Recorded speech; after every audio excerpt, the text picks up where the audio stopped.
Le canot, c'est l'embarcation idéale pour bien profiter de l'été sur nos lacs et nos rivières. Voici nos meilleurs conseils pour maximiser votre expérience. Une fois que vous allez avoir sélectionné votre itinéraire, le centre de location va faire votre enregistrement. C'est le temps de poser votre question avant le départ. Vous allez avoir besoin d'une pagaie simple par personne. Pour choisir la bonne grandeur, vous la placez au sol et devrait vous arriver entre les épaules et le menton. Si c'est un peu plus grande ou un peu plus petite, c'est pas grave, ça devrait fonctionner quand même. C'est toujours une bonne idée aussi de donner une pagaie aux enfants pour qu'ils puissent s'aider. Ensuite, vous allez avoir besoin d'un vêtement de flottaison individuel ou un VFI. Il devrait être équipé d'un sifflet et de la bonne grandeur. Aussi, vous devez le porter en tout temps. Pour l'ajuster, il devrait avoir des sangles sur le côté. On sait que la veste est bien ajustée quand on tire sur les épaules et puis que la veste ne remonte pas. Vous allez avoir besoin aussi d'une écope pour pouvoir vider le canot et une corde flottante pour pouvoir aider quelqu'un si jamais il y a besoin. Et bien sûr, un canot. Notez qu'il y a un avant et un arrière à un canot. L'avant, c'est l'endroit où il y a le plus d'espace entre le banc et le bout du canot. Aussi la meilleure technique pour descendre un canot de son support. Pour éviter de se blesser, c'est très important d'être synchronisé et de bien communiquer.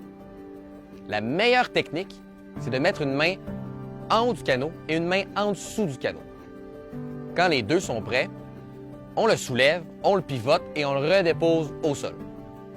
Pour le déplacer, on place une personne à chaque extrémité du canot. On le prend par la poignée et on le soulève en utilisant nos jambes.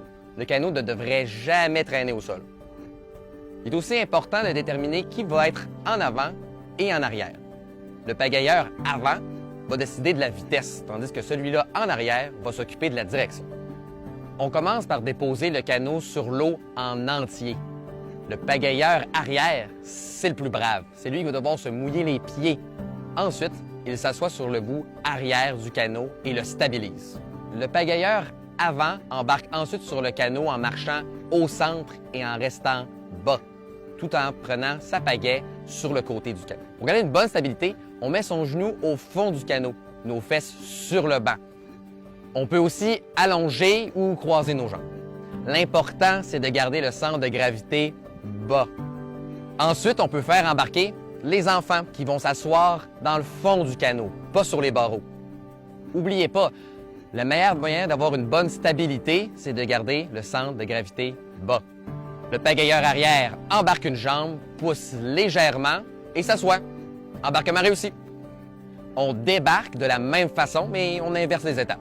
Si vous partez d'un quai, une personne tient le canot pendant que l'autre embarque et celui déjà à l'intérieur tient le quai pendant que l'autre embarque.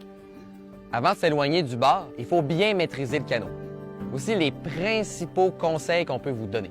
Pour bien stabiliser le canot, on garde notre centre de gravité bas et on garde la pale de notre pagaie dans l'eau. Pour avancer, on met la pagaie à l'eau devant nous, à la verticale, et on tire vers l'arrière. C'est une propulsion. Pour tourner d'un côté, le pagayeur arrière éloigne la pale du canot. Pour tourner de l'autre côté, il approche la pale du canot. Un truc pour aller plus vite, il peut faire tout ça à la fin d'une propulsion. Pour arrêter, on met la pale de la pagaie derrière nous et on la ramène à la verticale. Une fois qu'on maîtrise bien l'embarcation, on peut s'aventurer un peu plus loin. Sur un lac, il est toujours conseillé de rester à distance de nage du bord. Comme ça, si vous chavirez, vous allez pouvoir facilement rejoindre la berge. En rivière, il faut bien apprendre à suivre les courants et surtout pas hésiter à s'arrêter pour regarder des passages un peu plus difficiles. Si vous chavirez, restez calme. Votre VFI va vous permettre de rester à la surface. On pense ensuite à vérifier si les autres membres de l'embarcation vont bien. Pour sortir de l'eau, on nage jusqu'à la rive. Si c'est possible et que tout le monde est en sécurité, on peut toujours ramener le canot par la suite. En eau vive, on s'éloigne du canot, on nage sur le dos, les pieds devant nous, à la surface de l'eau, et on descend jusqu'en bas des rapides. On se relève seulement quand il n'y a plus de courant. C'est difficile de nager avec une pagaie, mais c'est encore plus difficile de revenir sans elle. Essayez toujours de garder une main sur votre pagaie.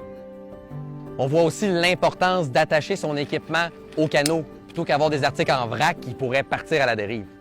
Si vous devez faire un portage pour passer d'un lac à un autre ou pour éviter des rapides, portez toujours des chaussures d'eau ou des espadrilles avec une semelle adhérente. Plusieurs risques de blessures lorsqu'on fait du portage.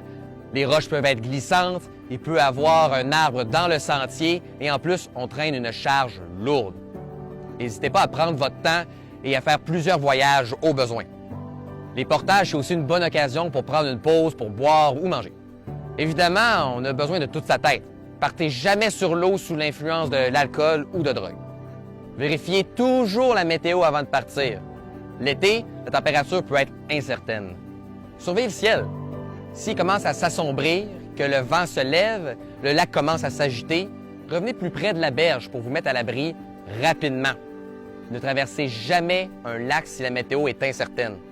Finalement, n'oubliez pas de remettre tout votre équipement au centre de location à votre arrivée. Comme ça, tout le monde sait que vous êtes de retour et en sécurité. Maintenant que vous êtes prêts, il me reste juste à vous souhaiter une bonne excursion de canot.